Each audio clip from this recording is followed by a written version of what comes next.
Welcome to Soundarya vlogs. Hi எல்லாருக்கும் வணக்கம். இன்றைக்கி நம்ம என்ன பார்க்க போகிறோம்னா உருளைக்கிழங்கு வறுவல் எப்படி பண்ணதுன்னு தான் பார்க்க போகிறோம். ஆல்ரெடி நான் ஒரு உருளைக்கிழங்கு வறுவல் வந்து வீடியோவில் போஸ்ட் பண்ணியிருக்கேன். அதை நான் லிங்க்கில் டிஸ்கிரிப்ஷனில் கொடுக்குறேன். அந்த மாதிரி நீங்கள் பண்ணி பார்க்கலாம். இன்றைக்கி வந்து கொஞ்சம் டிஃப்ரெண்ட்டாக உருளைக்கிழங்கு வறுவல் பண்ணலான் இருக்கேன். இந்த மாதிரி நீங்கள் பண்ணி சாப்பிட்லாம். வெரைட்டி ரைஸ்க்கு, குழம்பு சாதம், பருப்பு சாதம், சாம்பார் சாதம், எந்த இதுக்கு இந்த மாதிரி பண்ணாலும் ரொம்ப டேஸ்ட்டாக இருக்கும். இப்போ வாங்க எப்படி பண்ணுறதுன்னு பார்க்கலாம். அதுக்கு வந்து ஃபஸ்ட்டு உருளைக்கிழங்கு கழுவி எடுத்து வந்துக்கலாம். இந்த மாதிரி உருளைக்கிழங்கு 1-2 இதாக இருக்கும். அதை இதை கட் பண்ணி எடுத்துகிட்டு போய் கழுவ போகலாம்.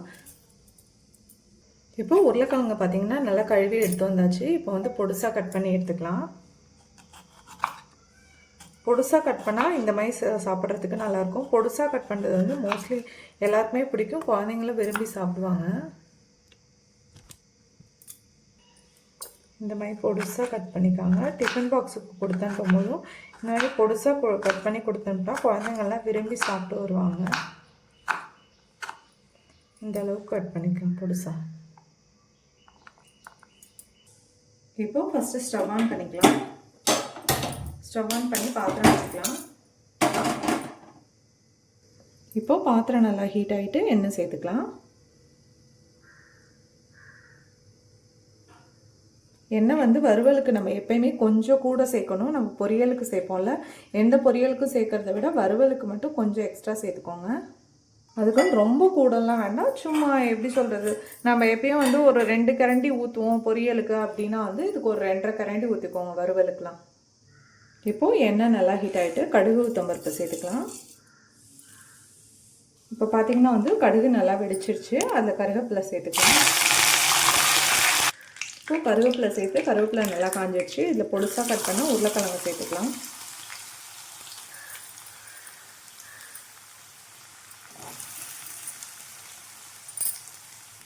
இப்போ உருளைக்கிழங்கு வறுவலுக்கு தேவையான அளவு உப்பு சேர்த்துக்கலாம்.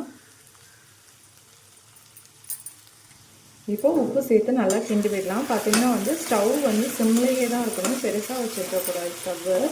வறுவல் எப்போ எந்த வறுவல் செஞ்சாலும் ஸ்டவ் வந்து சிம்லேயே தான் இருக்கணும்.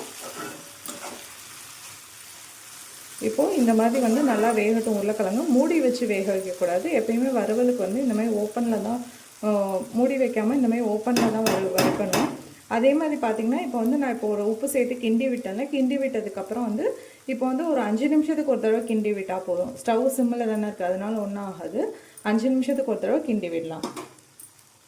இப்போ பார்த்திங்கன்னா வந்து ஒரு 5 நிமிஷம் ஆகிருக்கு. 5 நிமிஷத்துக்கு ஒரு தடவை இந்த மாதிரி அடியிலேருந்து எடுத்து விடுங்க. மேலாப்பில் இப்படிலாம் கிண்டக்கூடாது. அடியிலேருந்து இப்படி எடுத்து விடணும். எடுத்து விட்டு அடியில் இருக்கிறதுலாம் மேலே போகிற மாதிரியும் மேலே இருக்கிறதுலாம் கீழே வர மாதிரியும் கிண்டி விடணும். கிண்டி விட்டு இந்த மாதிரி திரும்ப பரப்பி விடுவேன். அப்போ தான் வந்து எல்லா உருளைக்கிழங்கும் நல்லா சமமாக வேகும். அதே மாதிரி இன்னொன்று வந்து நான் சொல்லணும்னு நினச்சேன், அது ஃபஸ்ட்டே சொல்லியிருக்கணும். இந்த மாதிரி வறுவல் பண்ணும்போது கொஞ்சம் இந்த மாதிரி கனமான பாத்திரமாக வச்சுக்கோங்க. மெல்லிசான பாத்திரம் வச்சா அடியில் ஒட்டிக்கும் உருளைக்கிழங்கு. அதனால் வந்து எப்பவுமே இந்த மாதிரி கனமான பாத்திரமாக வச்சுக்கோங்க வறுவலுக்கு மட்டும். எந்த வறுவல் செஞ்சாலுமே வாழைக்காய் இல்லாட்டி சேனைக்கிழங்கு, சேப்பக்கிழங்கு, உருளைக்கிழங்கு எந்த வறுவல் செஞ்சாலும் கொஞ்சம் கனமான பாத்திரமாக வச்சுட்டு பண்ணுங்க. இப்போது உருளைக்கிழங்கு பார்த்திங்கன்னா வந்து நல்லா வெந்துடுச்சு பாருங்கள். பார்க்கும்போதே உங்களுக்கு தெரியும்.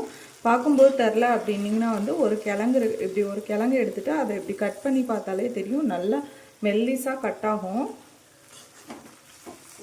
பாருங்கள். நல்லா வெந்துச்சு உருளைக்கிழங்கு. இதில் இப்போ மசாலாலாம் சேர்த்துடலாம்.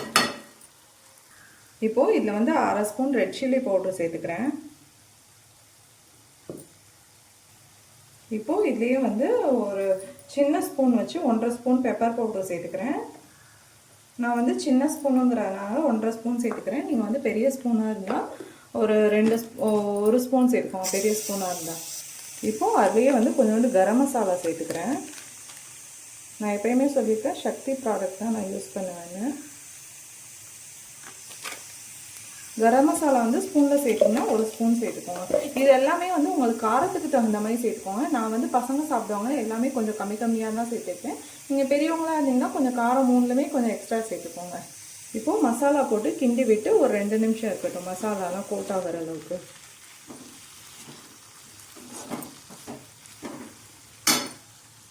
இப்போ பார்த்தீங்கன்னா வந்து மசாலா சேர்த்து 2 நிமிஷம் இருக்கட்டும்னு சொன்னேன்ல, அதோடயே வந்து வெள்ளை பூண்டை இந்த மாதிரி நல்லா நச்சு சேர்த்துக்கோங்க. அப்படி இல்லைன்னா வந்து உருளைக்கிழங்கை விட நல்லா பொடுசாக கட் பண்ணி சேர்த்துக்கோங்க. உருளைக்கிழங்குல அந்த வெள்ளைப்பூண்டு சேர்த்தோம்ல, அது சேர்க்கும்போது நல்லா வாசனையாக இருக்கும், டேஸ்ட்டும் நல்லாயிருக்கும். அதே மாதிரி பார்த்தீங்கன்னா வந்து உருளைக்கிழங்கு கொஞ்சம் வாய்வுன்னு சொல்லுவாங்கள்ல, அதனால வந்து இந்த வெள்ளைப்பூண்டு சேர்க்கறதுனால உடம்புக்கும் நல்லது. இப்போ பார்த்தீங்கன்னா வந்து 2 நிமிஷம் ஆயிடுச்சு. இப்போ ஸ்டவ்வை ஆஃப் பண்ணிட்டு இந்த மாதிரி ஓரமாக எடுத்து வைங்க உருளைக்கிழங்கெல்லாம். ஏன்னா எண்ணெய் பிரிஞ்சு கீழே வரணுங்கிறதுனால. பாக்ஸில் கொடுத்து அனுப்பும்போதும் சரி, நீங்கள் வந்து வீட்டில் சாப்பிட்றதுனாலும் சரி, இந்த மாதிரி ஓரமாக எடுத்து வைங்க கொஞ்சம் நேரம். ஒரு 5 நிமிஷம் இந்த மாதிரி இருக்கட்டும். எண்ணெய் பிரிஞ்சு கீழே வரும், அதுக்காக.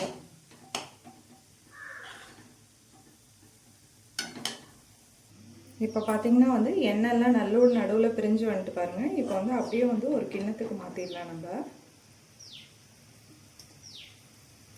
இந்த மாதிரி எண்ணெய் பிரிஞ்சு வந்ததுக்கப்புறம் ஒரு கிண்ணத்துக்கு மாற்றிக்கோங்க. அப்படியே நீங்கள் சர்வ் பண்ணுற கிண்ணத்துக்கோ இல்லை வந்து தனியாக எடுத்து வைக்கணும்னு நினைக்கிறீங்கன்னா அந்த கிண்ணத்துக்கு மாற்றிக்கோங்க.